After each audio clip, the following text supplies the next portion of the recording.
Boa tarde, boas tardes a todos e a todas. Moitas grazas por estar aquí, muchas gracias por haberos acercado a este día grande, ¿no?, que podríamos decir, del lar gallego, de la comunidad gallega en Pamplona, una ciudad tan acogedora en la que siempre es un placer poder regresar. No es nuestra primera vez, pero siempre es una auténtica maravilla. Muchísimas gracias a la Secretaría Xeral de Migración por habernos dado la preciosa, valiosa oportunidad de poder también homenajear de algún modo a Xela Arias, a la autora a la que se dedica este día grande para Galicia, ¿no? Es hermoso que, como decía Miranda, una de los grandes días de Galicia sea el de su patrón, claro, pero el otro sea precisamente el de sus letras, el día que celebra las letras gallegas, ¿no? Creo que eso ya dice mucho de un pueblo, de cuánto aprecia nuestro pueblo la cultura, que es parte de lo que nos da nuestra auténtica identidad. Tengo el inmenso privilegio de poder hablar de este tema, de esta autora, a quien tuve la fortuna de efectivamente conocer, de ser compañera y amiga, también de admirar, desde luego, y bueno, también algunas otras experiencias menos felices, como fue la de ser una de las 3 personas que habló en su despedida en el cementerio de Pereiró, en Vigo. En cualquier caso, empezaré con le llaman los clásicos captatio benevolentiae, lanzando así un pequeño gancho que quizá no esperéis, que será preguntaros qué conexión podéis encontrar o creéis que habrá entre un lomo de merluza congelado y Xela Arias. Eso no lo esperabais, que empezase así la conferencia sobre Xela Arias. Lomos de merluza congelados o cualquier otra especialidad de esta casa que bien conocemos. Eso no os lo esperabais. Nadie se atreve a ver qué conexión puede haber entre Xela Arias y estos productos tan nuestros.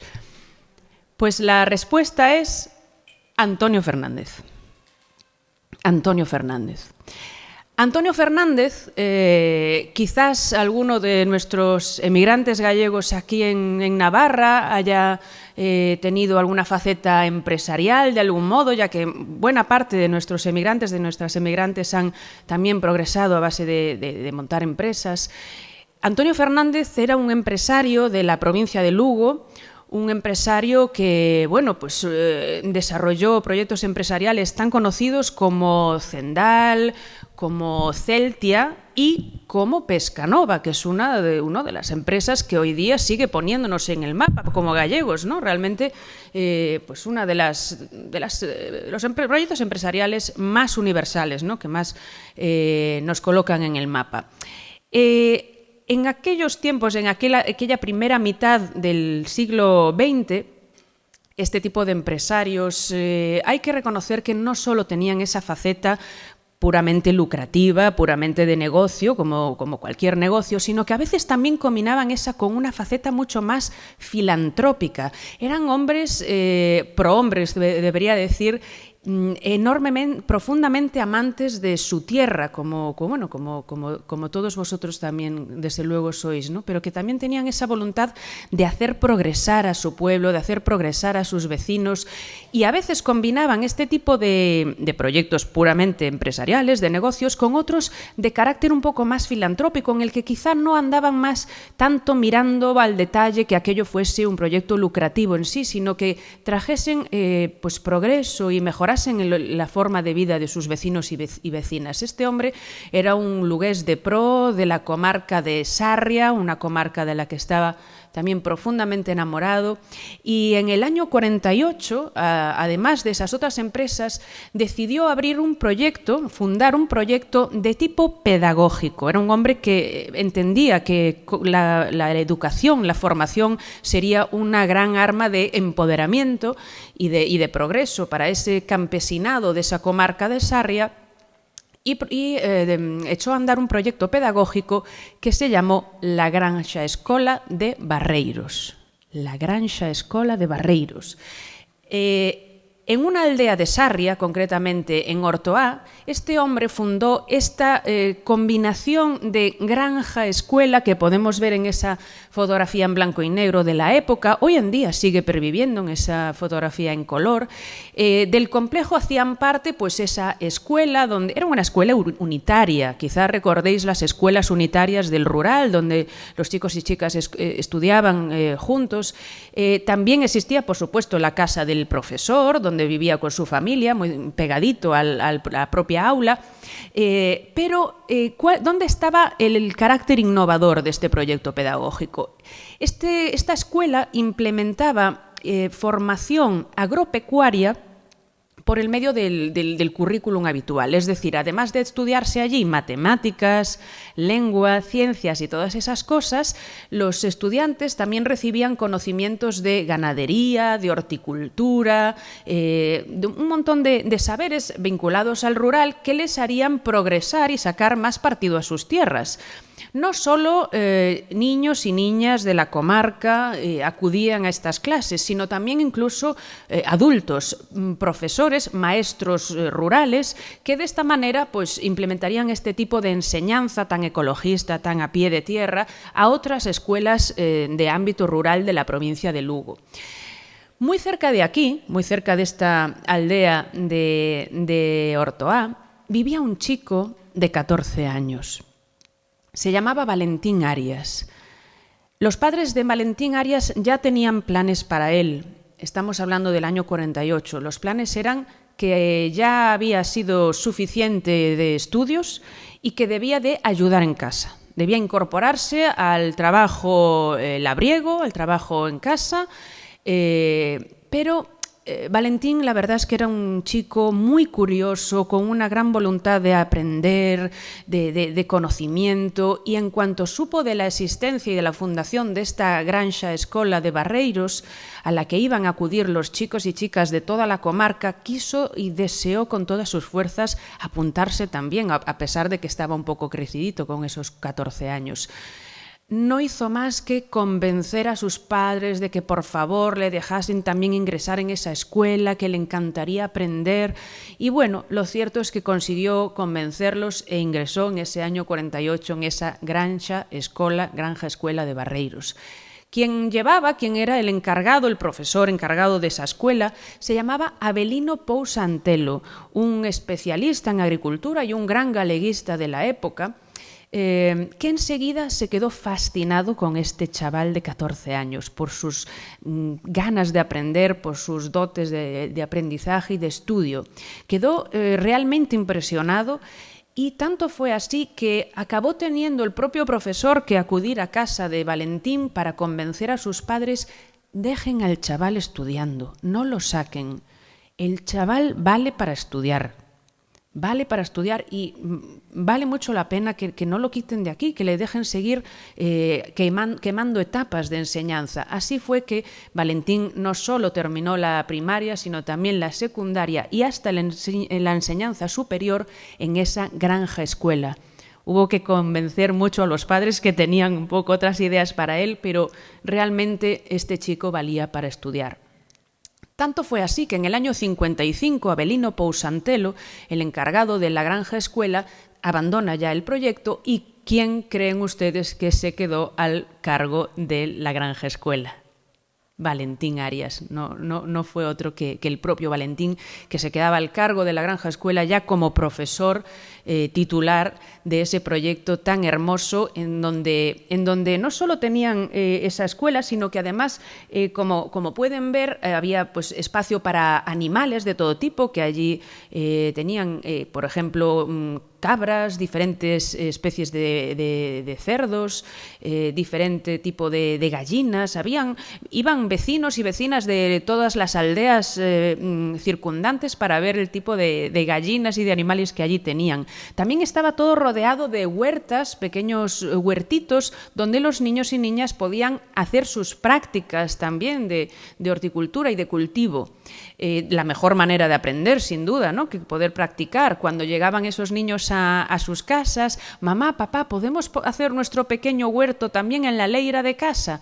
Y aunque los padres al principio desconfiaban de esas técnicas tan innovadoras, enseguida se daban cuenta de que efectivamente acababan produciendo muchísimo y, bueno, cultivaban especies que para aquella época en la comarca de Sarria eran muy novedosas. Seguramente ahora casi nos choca entenderlo así, pero en aquella zona, pues eso de los puerros, las espinacas, eran cosas muy novedosas. Nadie cultivaba berenjenas. Pero realmente iban para arriba y eran pues innovaciones muy interesantes. Bueno, Valentín Arias quedó al cargo de esa granja escuela con toda su ilusión y fue el tiempo en el que, aún siendo un hombre joven, conoció a una chica de la aldea de al lado. En la aldea de Vilerma vivía una familia con varios hijos e hijas, y una de ellas se llamaba Amparo Castaño. Amparo pertenecía a esta familia, bueno, también del ámbito rural, pero desahogada, una familia económicamente desahogada, se dedicaban a la exportación de jamones a la zona de Madrid, etcétera, ya con 2 casas en la zona de rural, pero otra casa incluso en la propia villa de Sarria. Valentín Arias y Amparo Castaño se conocen entonces, se enamoran y se casan. 2 años más tarde, Amparo Castaño queda embarazada y en un hospital de Lugo, en el año 62, tiene a su primogénita, María de los Ángeles. María de los Ángeles, que está posando ahí con sus padres en la puerta, precisamente a las puertas de la granja escuela de Barreiros, y posando ya casi como una pequeña artista. Ella fue bautizada como María de los Ángeles, pero eso es otro pequeño capítulo de su vida en lo que creo que deja muy por sentado su enorme personalidad y resolución. No le convencía mucho ese nombre, no se sentía muy identificada, porque lo cierto es que esta niña desde los 5 o 6 años ya fue llamada Xela, un nombre mucho más familiar. De manera que cuando terminada la época de la dictadura, llega la democracia y permite pues, la legalidad de todos los idiomas del Estado español, pues decide cambiarse el nombre, pero le dicen que eso de Xela es un poco inventado. Como mucho, lo que pueden hacer por ella es traducírselo al gallego. Es cuando va a llamarse María dos Anxos. Aún así, ella, no claudicó, siguieron pasando los años hasta que ya casi cerca de los años 90 por fin va a llamarse Xela, que era como ella se sentía identificada. Ni María de los Ángeles ni María dos Anxos. Xela, una de las personas que va a tener 3 nombres oficiales a lo largo de su historia. En cualquier caso, esto era para contarles que Xela Arias nació en el año 62 en este contexto tan estimulante, ¿no? Rodeada de esos huertos donde los estudiantes hacían sus prácticas, se convirtió en casi el chichí de la escuela, ¿no? Salían los alumnos, las alumnas a estudiar y encontraban a esta muñequita de carne con la que pasaban el tiempo de recreo haciéndole carantoñas, y ella encantada, evidentemente. Creció rodeada de esos cultivos, de esas especies de animales y en un entorno enormemente interesante. De hecho, hay alguna otra imagen donde se la puede ver rodeada de las gallinas y los pollos. Esa foto está hecha por el propio Avelino Pousantelo, ¿no? Un galeguista histórico. Y ahí vivió Xela Arias los 3 primeros años de su vida. También ahí nacieron sus 2 hermanos más seguidos, Xoán y Marcos, muy pegaditos a ella en cuanto a edad. Los 3 hijos mayores de la pareja formada por Valentín y Amparo nacieron en ese entorno de la comarca de Sarria. Ahí están también con una amiguita, la hija de Avelino Pousantelo, y siempre realmente mantendría el contacto con esta comarca rural de la zona de Sarria, ya que sus abuelos eran de allí, seguían y seguirán en esa zona.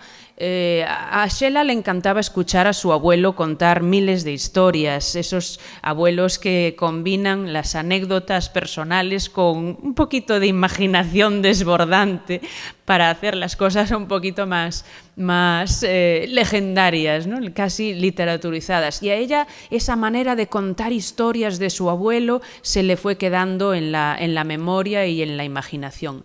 No obstante, no será el lugar donde va a permanecer viviendo el resto de su infancia. Un nuevo proyecto profesional invita a su padre a abrazar otros proyectos, una explotación frutal, de frutales en la zona de Chantada.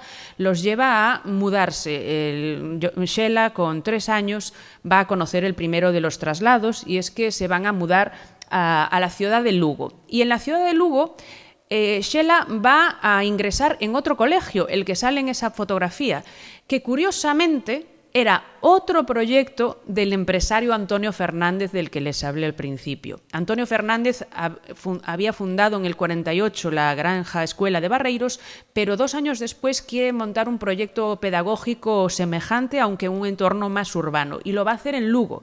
Es el Colegio Fingoi. También siguiendo los presupuestos de la Institución Libre de Enseñanza, una enseñanza muy pegada a la tierra, ecologista, igualitaria, en medio del respeto, del empirismo. Una escuela que va a dirigir durante los 15 primeros años este señor que sale aquí y cuyo nombre quizá les suene familiar, Ricardo Carballo Calero. Curiosamente, el hombre al que se le dedicaron el Día de las Letras Gallegas del año pasado, ironías de la vida y de la historia. Qué curioso que cuando este hombre dejó la dirección, un año más tarde en este colegio ingresaría una niña pequeña que sería su sucesora en el Día de las Letras Gallegas, habiéndosele dedicado el año 2021.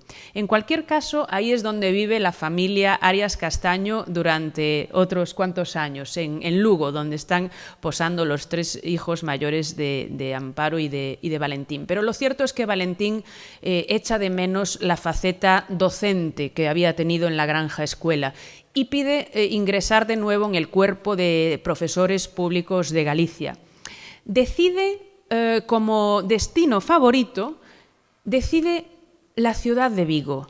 ¿Por qué? En el año 69 habrá decidido que la familia se traslade para Vigo. Quizá porque Vigo tenía la imagen de la modernidad en aquel tiempo. Se pensaba que si la modernidad iba a llegar a Galicia, sin duda entraría primero por Vigo.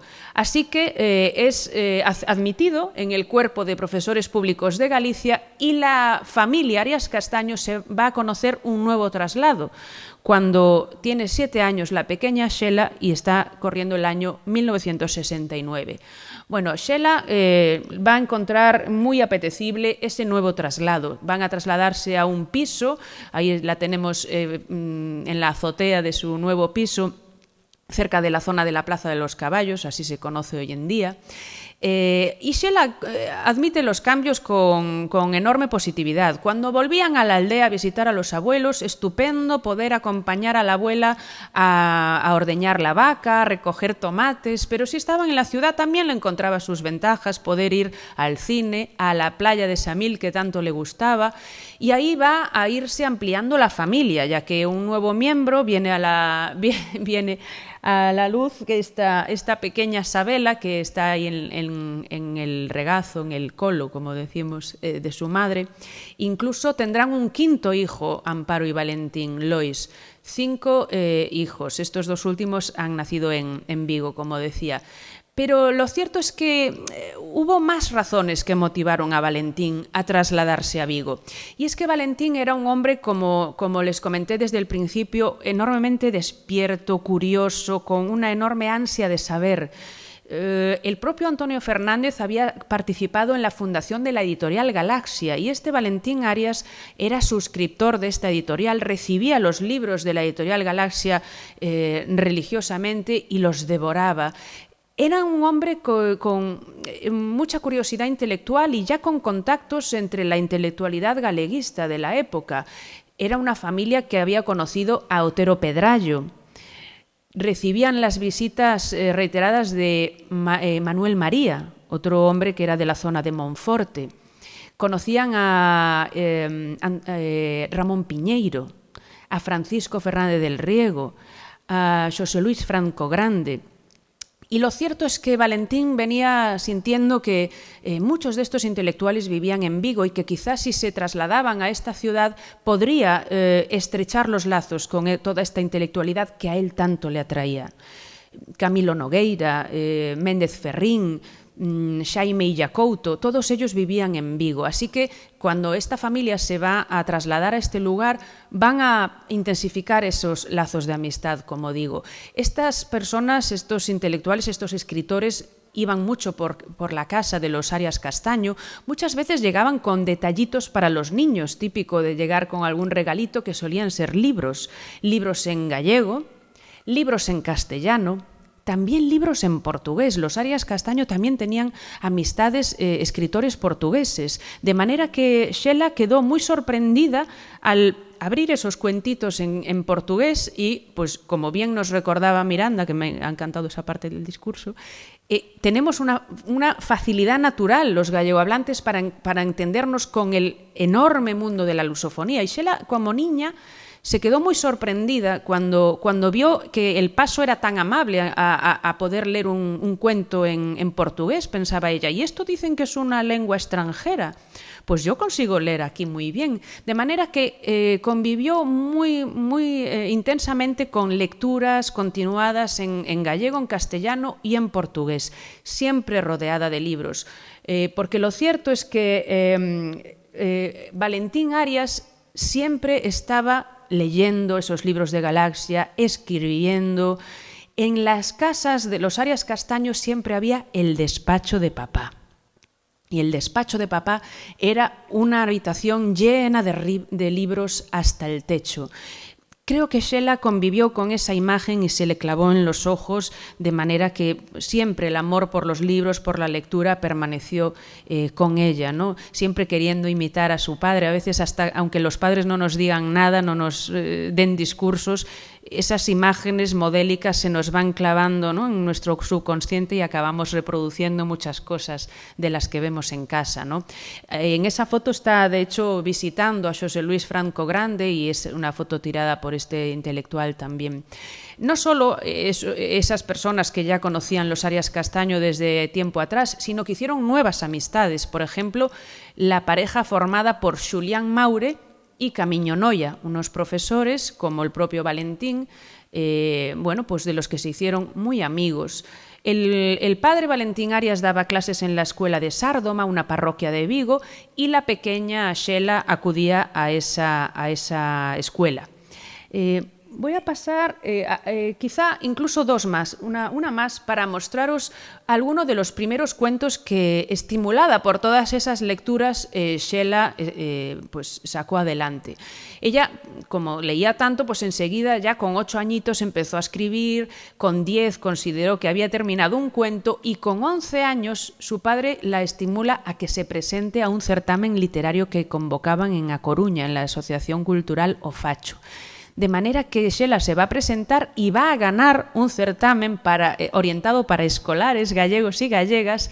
Con 11 añitos gana el primer premio con este cuento que llama A fraga dos paxaros faladores e a fraga leopardicia. ¿Qué será eso de leopardicia? Bueno, era una palabra que se inventó ella, la fraga, el bosque de los leopardos. Ya con 11 años demuestra esta creatividad desbordante con las palabras. Xela tenía un acercamiento al lenguaje experimental, muy creativo, casi lúdico, las deconstruía, las volvía a montar, las transcategorizaba. Si era un sustantivo, lo convertía en verbo, un verbo lo convertía en sustantivo. Siempre fue muy creativa con las palabras, como va a demostrar todo el tiempo anterior. Siempre muy estimulada por todas esas lecturas. Con 14 años, quiero mostraros la anterior diapositiva. Ahí está en el Parque do Castro, en Vigo, con su tía y su abuela, jugando con la bicicleta. Es una adolescente, pero con 14 años tiene que enfrentarse a la decisión de dónde va a hacer la secundaria. Y lo cierto es que no le tocaba este instituto por zona, pero ella ya tenía ideas muy propias con esos 14 añitos y estaba en contra de la segregación por sexos que todavía existía en el año 76. Ella, por lo tanto, quería ir a un instituto mixto, donde hubiese chicos y chicas, y va a escoger el Instituto del Calvario, del barrio del Calvario en Vigo, que hoy se llama Instituto Castelao. Es allí donde la va a agarrar el cambio político, ¿no?, que se produjo en el 75. Ella hace la secundaria del 76 al 79. Con toda esta llegada de la democracia se produce también un choque entre los enormes deseos de liberación con una situación que rebaja un poco las expectativas creadas, ya que en Vigo va a haber la reconversión naval, mucho paro, despidos, mucho paro juvenil, crisis económica, de manera que entre la juventud viguesa se va a crear un cierto sentimiento de ansias de liberación, pero también una cierta frustración. Todo eso se mezcla con, pues esas ansias de expresión rebelde que siempre tiene la juventud, que se expresa a través de una música también rebelde, rock, pop, punk, new wave, y la aparición en la hostelería viguesa, locales vinculados a la noche. Pubs, bares, el Manco, el Kremlin, la Cama. Todo esto crea el caldo de cultivo de lo que se llamará la movida de los 80, la movida de Vigo, un poco a imagen de la movida de Madrid, pero con un cariz un tanto diferente, ¿no? Toda esa juventud empieza a salir, a expresarse. Quizá la siguiente imagen pueda reflejar un poco de todo aquello. Ahí está Xela en esos años 80, ya llena de ansias de rebeldía, de expresarse. Ella empezó a generar un sentimiento bastante crítico con muchas de las imposiciones que ella veía en la sociedad, con las ansias y las ganas de tener su propia vida, de hacer su propia carrera, incluso suspicaz ya con el sistema reglado de enseñanza.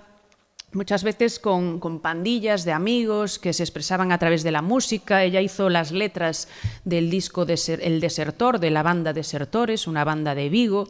En medio de todo ese caldo de cultivo de ansias de liberación, de tener su vida propia, termina la secundaria y cuando tiene que hacer COU, que era el curso de orientación universitaria que se llamaba justo antes de la carrera, aparece por casa de los Arias Castaño uno de los señores que les mencioné, Xulián Maure, que es ese señor que sale ahí.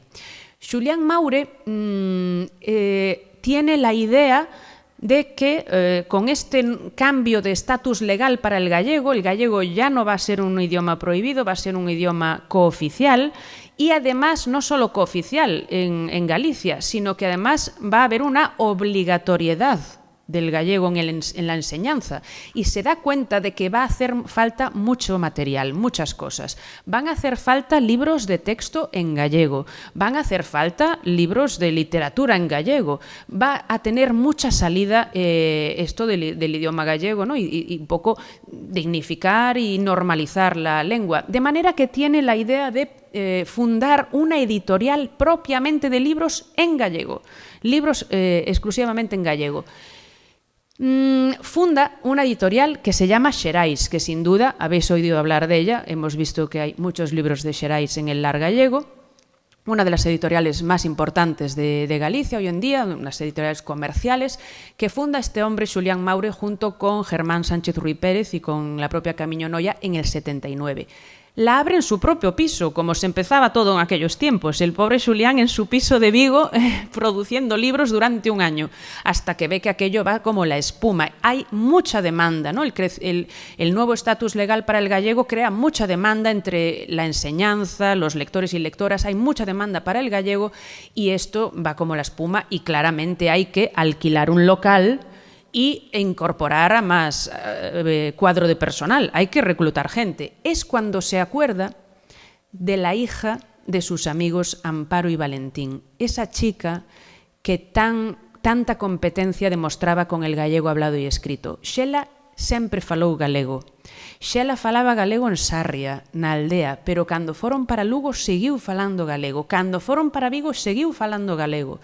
Ela amou o galego mesmo cando viviu algún que outro episodio chocante. Por ejemplo, cuando iba para Sarria, para la villa de Sarria, pues se llegó a enfrentar a cuestiones tipo: «Ay, qué pena que la eduquen en castellano con lo linda que es la niña. Parece tan fina y tan riquiña, es una pena que le hablen en gallego». Bueno, ella encontraba un choque en este tipo de actitudes, pero ella siempre mantuvo el idioma gallego dentro y fuera de casa en toda su vida.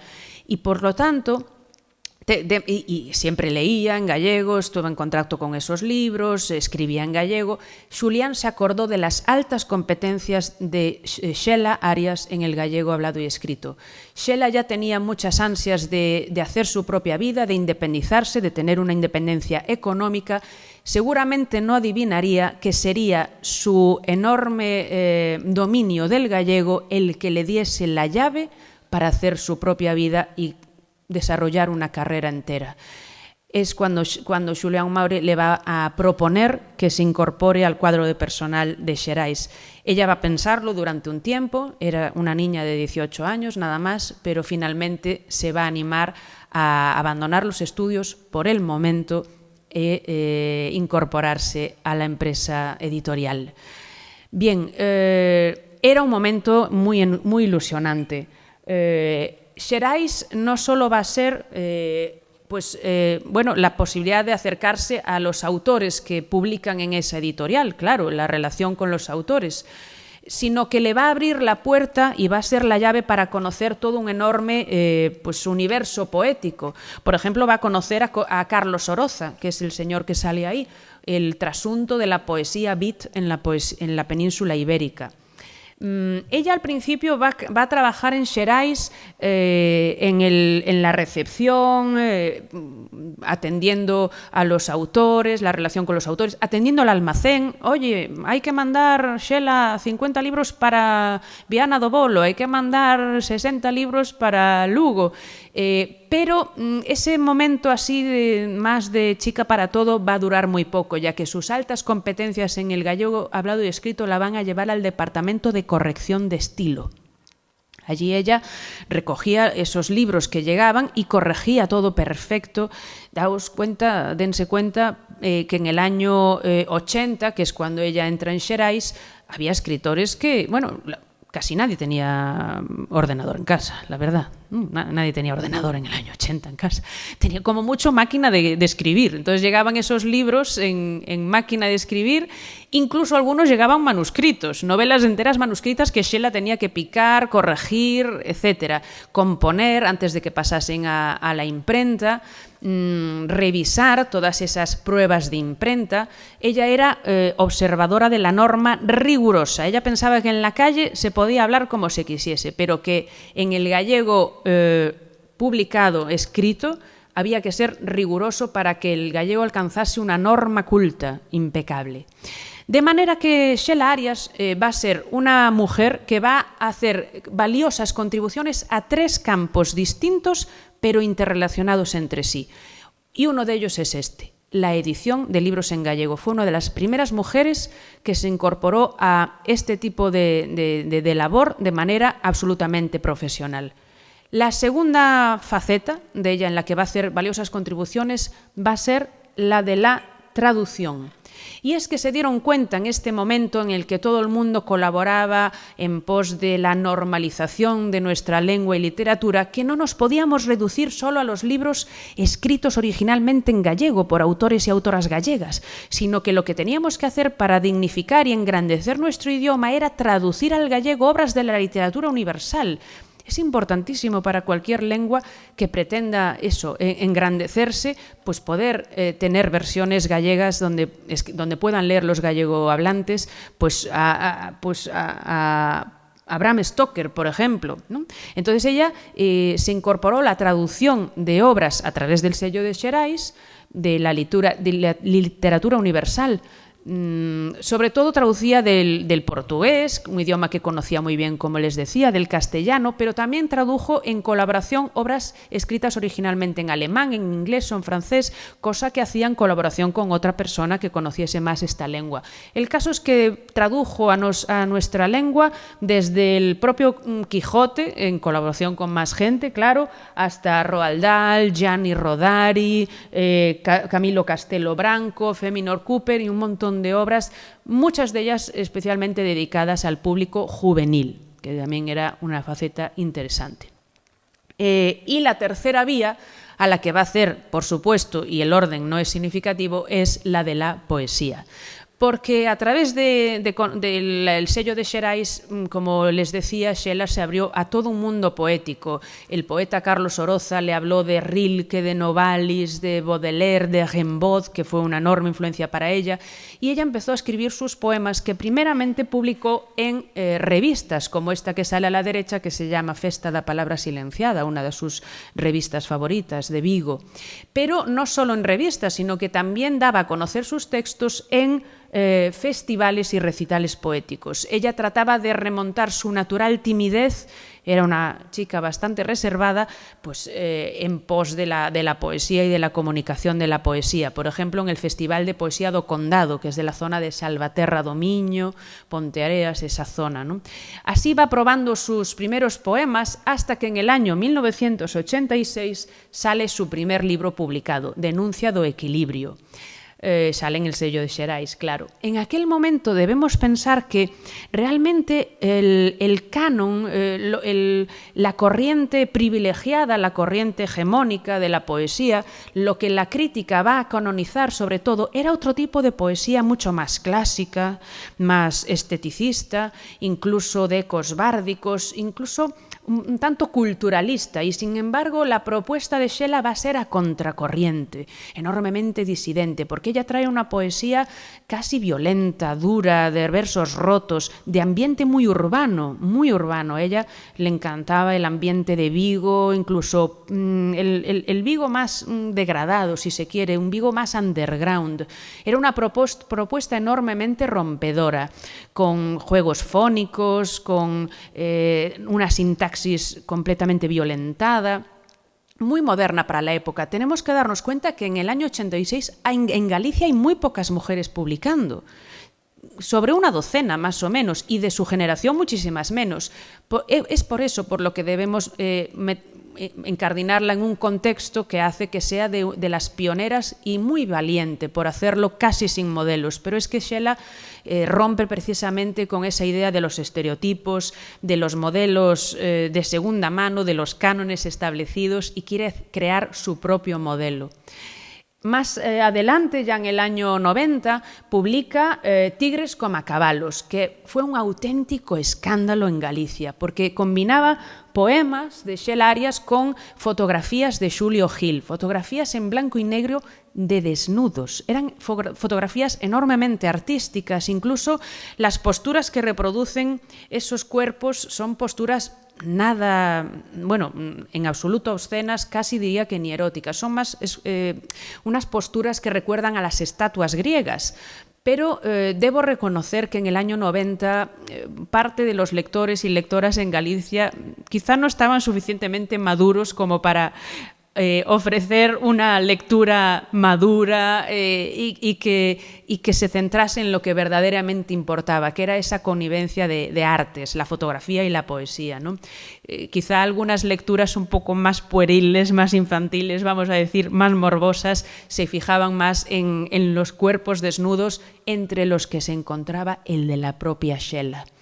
En 1990 fue un enorme escándalo este libro, que no obstante era muy pionero porque ya empezaba esos trabajos interdisciplinares que hoy conocemos, de mezclar poesía y fotografía. Ella ya había probado a mezclar poesía y música, como les conté, con esas bandas de las que era letrista, y aquí mezcló poesía y música. Son rasgos y características que eclosionaron mucho más en generaciones posteriores, en los 90, a la que pertenecemos nosotras, o posteriores generaciones. Por lo tanto, en los 80 todavía era muy incipiente esto, y ella fue una enorme pionera y transgresora. Andando el tiempo, lo cierto es que ella se enamora del autor de estas fotografías, tienen una relación, se casan y tienen un niño. La experiencia de la maternidad para Sheila Arias fue una experiencia que dio un absoluto vuelco a su vida. La verdad es que, como contó Miranda, el secretario xeral, como contó Miranda, cuando tuve que hacer la biografía de Sheila Arias, es cierto que era una mujer muy reciente, no existían biografías hasta la fecha escritas, y me basé sobre todo mucho en entrevistas personales, entrevistas muy a fondo a personas de su entorno. Entrevisté desde a su madre hasta el que fue su pareja, Xulio Gil, hasta compañeros de trabajo, etc. Siempre hice una misma pregunta a todo el mundo, que fue: ¿cuándo piensas que fue máis feliz Sheila? Cando pensas ti que foi máis feliz Sheila? E todos, pero persoas moi distintas entre elas, o sea, desde su madre hasta sus amigas, hasta el compañero de trabajo, todos me dijeron lo mismo y tardaron medio segundo en contestar. Y todos me dijeron: cuando tuvo a su hijo. Ese fue el momento en el que se le iluminó la cara. Sheila se convierte en madre y eso es una auténtica revelación para ella. Lo que hizo con la maternidad fue exactamente lo mismo que había hecho con todas las cuestiones relacionadas con su vida, que fue tomar los tópicos, los lugares comunes, las tradiciones heredadas y cuestionarlas una por una, enfrentarse a ellas y decir: ¿es esto como me cuentan? ¿Es esto como dicen que es? ¿Lo vivo yo de esa manera? ¿O me lo están vendiendo de una manera que yo, la verdad, que siendo honesta, no lo veo así? Tomó la experiencia de la maternidad y la cuestionó. Ella siempre había sido muy crítica con todas las imposiciones, por lo tanto, ¿cómo iba ella a imponerle cosas a su hijo? Ella no quería poseer a su hijo, ella pensaba que a veces las madres tenían a sus hijos como auténticas posesiones, pero ella quería acompañarlo, cuidarlo, protegerlo, pero ayudarlo a que llegase a ser él mismo, que él desarrollase su propia personalidad y que fuese él mismo. No podía esperarse otra cosa en una poeta como Sheila, que toda esa vivencia tan potente se expresase a través de un nuevo poemario. Y así publicó Darío a diario, un libro en el que desidealiza por completo la maternidad y la trata con enorme honestidad, pero también con mucha ternura. Ella quería que el auténtico protagonista de su libro, de su tercer poemario, fuese su bebé, Darío. En ese título ya se palpa el estilo tan típico de Sheila, de esos juegos de palabras, esos juegos fónicos, Darío a diario. Va a hacer a Darío protagonista auténtico de su libro, y tanto es así que lo quiere en la portada, con 10 días de vida.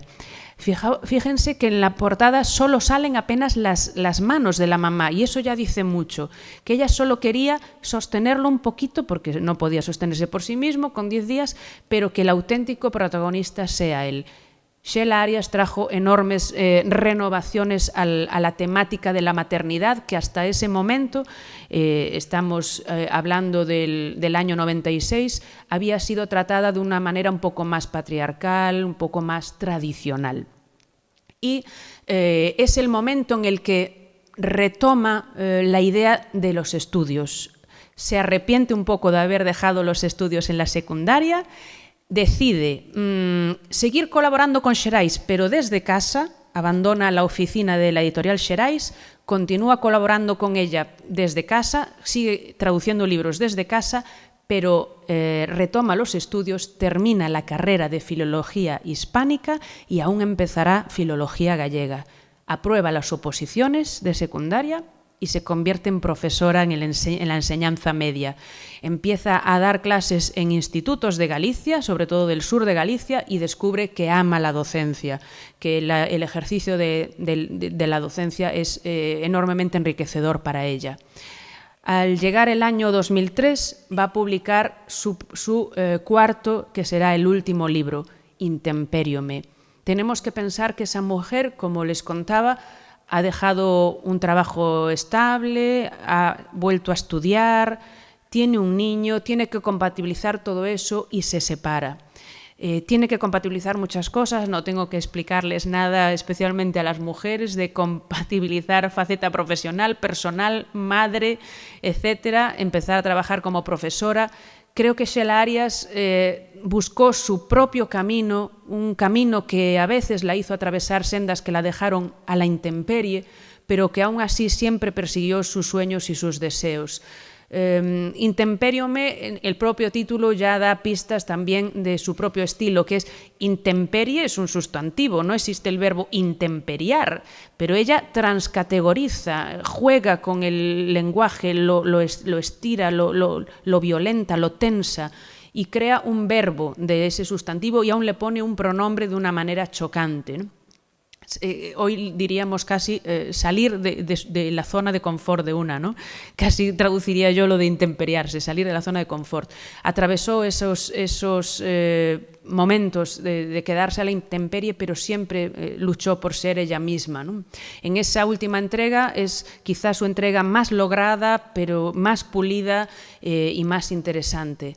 Desgraciadamente, un ataque al corazón trunca la carrera de esta brillante autora con 41 años, pero nos quedan sus libros, nos queda su obra y se convierte, por ser tan pionera en todos esos rasgos, ¿no? en esa poética más dura, más cruda, y esos juegos entre diferentes disciplinas creativas, se convierte en todo un referente para muchos de los que escriben y especialmente para muchas de las que escribimos, ya que también esa perspectiva de género, ese incipiente feminismo que aparece en ella, también va a ser enormemente referencial. Acabo entonces con un poema, ya que después de este breve recorrido por su también corta vida, no podría complementarse si no se hace un repaso de su obra. Solo leo dos poemas. Uno de denuncia do equilibrio. Y es que, como decía, siempre conocemos esos poemas de fusión con el entorno, ¿no? Donde la poeta habla y no se sabe dónde acaba la poeta y empieza el paisaje. Pero fíjense cómo Xela Arias lleva esto a un ambiente urbano, el ambiente de Vigo, de ese ambiente tan de ciudad, ¿no? Y dice así: polo paseo arriba mergulleime naquilo que non era meu e sentínme tan dentro que me era de xeito que os vidros subían o ton e quedaba abandonada séndome tan ben. Das estrelas fuxidías erguían os voos os paxaros e andaba perdida en todo eu que era todo aquilo. Tivo que pasar. Aparexeime nos ventos contaminados, sinto ese vehículo acenderse, xa o coñezo tanto que pásote, dou outra volta, relátome polo paseo arriba mergullada. Y para terminar, este poema de Darío a Diario, en el que, como podrán comprobar, la madre proyecta en todos los chicos que ve a su propio hijo, no solo a niños que tengan la misma edad de su hijo, sino también es capaz de ver el futuro que proyecta su niño en adolescentes, en jóvenes, incluso en los hombres que serán el día de mañana. Todos los bebés son tú e ningún coma ti. Todos los nenos son tú e ningún coma ti. Todos los adolescentes son tú e ningún coma ti. Todos los mozos son tú e ningún coma ti. Todos los anciáns son tú e ningún coma ti. Todas as nais son eu e todas, como a min, saben que és único. Moitas grazas.